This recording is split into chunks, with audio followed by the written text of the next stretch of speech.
కొంతమంది వాలంటీర్లు ఒక వాలంటీరు శ్రీకాకుళం నుంచి వైజాగ్ వెళ్ళాడంట. ఎవరో ఒక వృద్ధురాలు ఆవిడ హాస్పిటల్‌లో అడ్మిట్ అవుతే సేమ్ నీలాంటి కేసే. హాస్పిటల్‌కి వెళ్ళి పెన్షన్ ఇచ్చేసొచ్చాడంట. ఇంకేదో ప్రకాశం జిల్లా నుంచి హైదరాబాద్‌లో ఎవరో అడ్మిట్ అవుతే అక్కడి దాకా వెళ్లారంట. వాళ్ళ సొంత ఖర్చులు పెట్టుకొని వెళ్లారంట. జగనన్న గారు నేనున్నాను, నేను విన్నాను, నేను చూశాను, నేను ఉన్నాను అన్న దీనితో మమ్మల్ని మాకు ఎప్పుడూ ఇబ్బంది పెట్టరు. జగనన్న గారు న్యాయం చేస్తారని ఆశిస్తున్నాము. ప్రతి ఇంటిలో మేడం, ప్రతి ఇంటిలో ఆడవాళ్ళ పేరు మీద అన్నీ ఇస్తున్నారు మేడం. అది మన జగనన్న గారికే సాధ్యం మేడం. ఇతర రాష్ట్రాలు, దేశాలు, ఈవెన్ దుబాయ్, కువైట్ వెళ్ళిన వాళ్ళు కూడా, ఇక్కడ ఉండి ఖాళీ చేసుకొని వెళ్ళిపోయిన వాళ్ళు కూడా, వాళ్ళు అసలు అంటున్నారు మేడం, తెలంగాణ నుంచి కూడా ఒక 4-5 ఫ్యామిలీలు మాకు తెలిసిన వాళ్ళు మీకు ఏపీకి వచ్చేస్తాము, మాకు ఇల్లు వస్తుంది, అన్ని పథకాలు వస్తాయి అన్నీ చెప్పుకుంటున్నారు మేడం. నిజంగా మేడం. ఇప్పుడు డేటా కలెక్షన్ టైంలో మీకు చాలా ప్రాబ్లమ్స్ ఫేస్ చేశారు కదా ఇనీషియల్‌గా. ఇప్పుడు కాకపోవచ్చు. బట్ ఇనీషియల్ టైమ్స్‌లో. సో, ఈ డేటా మీరు కలెక్ట్ ఎట్లా చేసుకుంటారండి? అంటే ఏమేమి ఇన్ఫర్మేషన్ మీరు తీసుకుంటారు? ఎందుకంటే దీని మీద చాలా చాలా ఆరోపణలొచ్చాయి.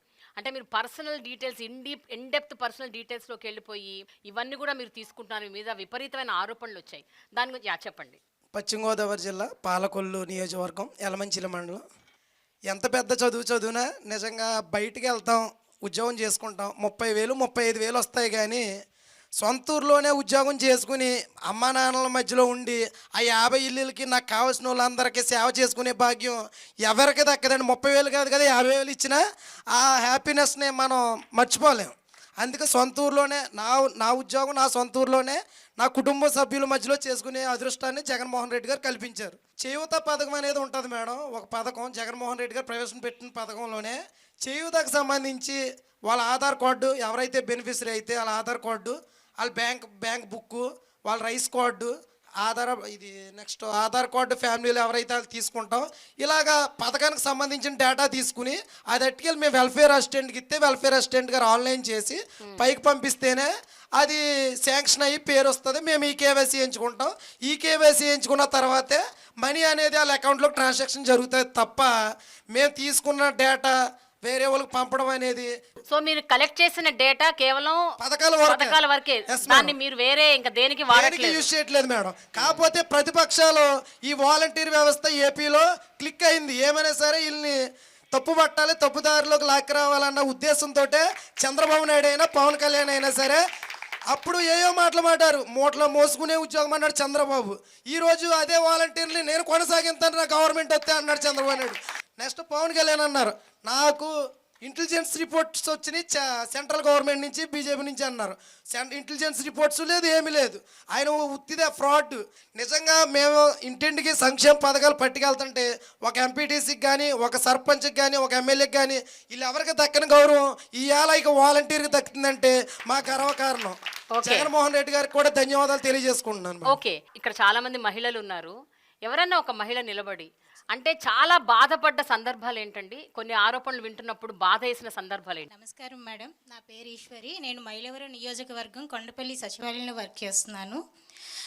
ఇప్పుడు మా మీద పవన్ కళ్యాణ్ గారు జూన్ 9వ తారీఖున ఇదే కందేరు గ్రామంలో జరిగిన సభలో చెప్పారు, మేము 20 నుంచి 30,000 మంది అమ్మాయిల్ని ఇతర దేశాలకు సరఫరా చేస్తున్నామని చెప్పారు కదా. సరే మేడం, మాకున్నాయి ఒక 65 కుటుంబాలు ఉన్నాయి. అవి నిజంగా మేము 20,000 30,000 కూడా అవసరం లేదు. ఒక్క ఫ్యామిలీ నుంచి ఒక్క అమ్మాయిని మేము రవాణా చేసినట్లు కనుక ఎక్కడైనా నిరూపించగలుగుతారా? మేము రాము, మేమైతే అతనితో రాము. వాళ్ళ ఇష్టం, వాళ్ళ ఏ ఫ్యామిలీని సెలెక్ట్ చేసుకుంటారో చేసుకోమనండి. సో అక్కడికి వెళ్ళి వాళ్ళ ఇంట్లో అమ్మాయి డేటా మేము అడిగామా, వాళ్ళ అమ్మాయికి పెళ్ళయిందా లేదా అని అడిగామా? మేము అడిగేది ఏంటంటే మీ ఇంట్లోని ఏవైనా హెల్త్ ప్రాబ్లమ్స్ ఉన్నాయా లేదా, మీరు అర్హులై ఉండి కూడా మీకు ఏమైనా పథకాలు అందడం లేదా అని అడుగుతాం తప్ప మీ ఇంట్లో పెళ్ళైన అమ్మాయిలు ఉన్నారా, పెళ్ళిగాని అమ్మాయిలు ఉన్నారా, 16 సంవత్సరాల 18 సంవత్సరాలు అని మీ ఏ కుటుంబాన్ని కూడా అడగం మేడం. ఇకపోతే చంద్రబాబు నాయుడు గారు మేము గోనె సంచులు మోస్తున్నామని కూడా మా మీద చెప్పారు. సరే, మేము గోనె సంచులు మోసాం, అవి ఎక్కడి నుంచి వచ్చాయి మేడం? గతంలో చంద్రబాబు నాయుడు గారు జన్మభూమి కమిటీలు పెట్టారు కదా, మరి అక్కడ ప్రజల ప్రాబ్లమ్స్ అన్నీ నింపబట్టే కదా ఆ గోను సంచులు నిండిపోయాయి. అక్కడ ఆ సంచులే కదా 2,62,000 మంది వాలంటీర్లు మేము ఇప్పుడు మోస్తున్నాం కదా.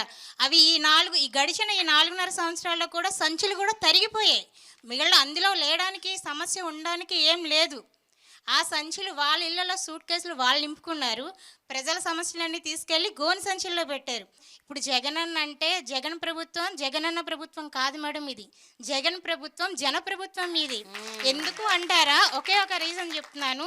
ఆంధ్ర రాష్ట్ర తెలుగు ప్రజలందరికీ కూడా ఒక ధీమా అనేది ఇచ్చారు జగనన్న. ఎందుకు అంటే పెన్షన్కి ఇది వరకు చెట్ల కింద అసలు వికలాంగులు కానీ వితంతువులు కానీ వృద్ధులు కానీ క్యారేజ్ కూడా తెచ్చుకొని, నేను నా కళ్ళతో చూసాను మేడం, క్యారేజ్ కూడా తెచ్చుకొని సాయంత్రం దాకా ఎండలో నుంచొని కొంతమంది చేత అయితే ఇచ్చేసామని కూడా ఇచ్చి పంపించే వాళ్ళు ఏడ్చిన రోజులు కూడా నేను చూశాను. అప్పుడు అనిపించింది మేడం, ఇలాంటి వాళ్ళకి ఏదైనా వస్తే బాగుండు అనుకున్నా, కానీ అది మా ద్వారా వస్తుందని నేను అసలు ఊహించలేదు. నేనైతే చాలా హ్యాపీగా ఫీల్ అవుతున్నాను.